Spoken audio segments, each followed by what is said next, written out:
Giờ con mở một cái kem đánh răng ra đi.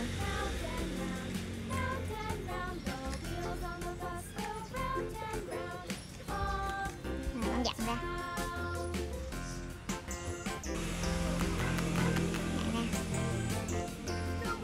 Nữa đi con.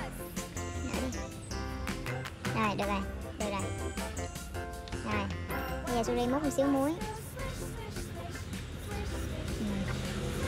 Rồi con quậy đi. Quậy đều lên. Quậy mạnh tay lên. Cứ quậy hoài luôn. Xíu kem đánh răng nữa.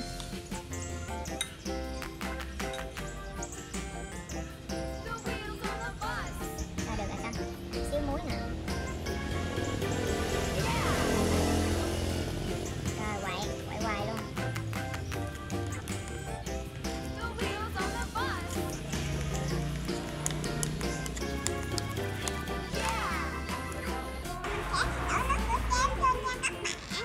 Bên kia không, bên kia.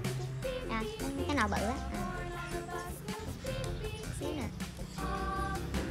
Con bóp hai tay. Rồi được rồi. Được rồi con. Rồi, múc muối. Xíu nữa. Ít thôi, đừng nhiều nữa. Rồi nhiêu đó được rồi đó. Rồi, bỏ vô quậy. Quậy đều tay lên. Không quậy cái kia kìa. Quậy đều lên.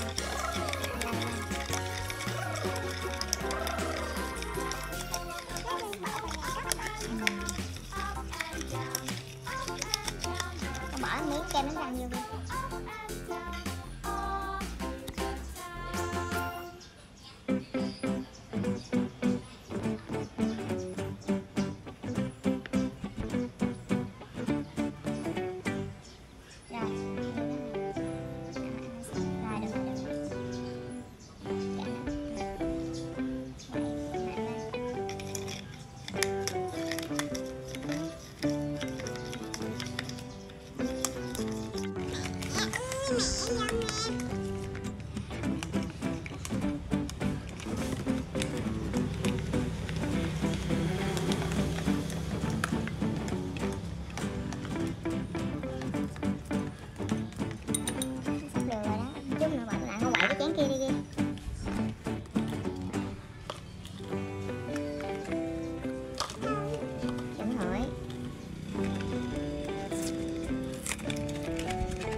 Con xịt nhiều quá.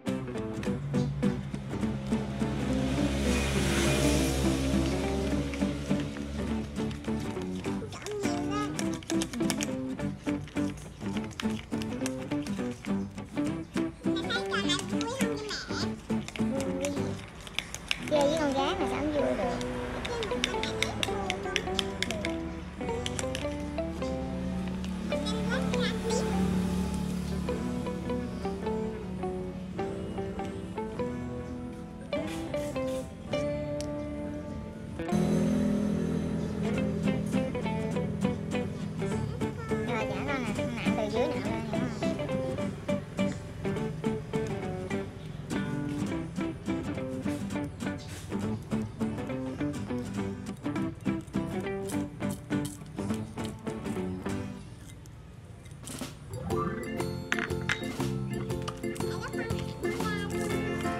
Con nặng từ dưới nặng lên á.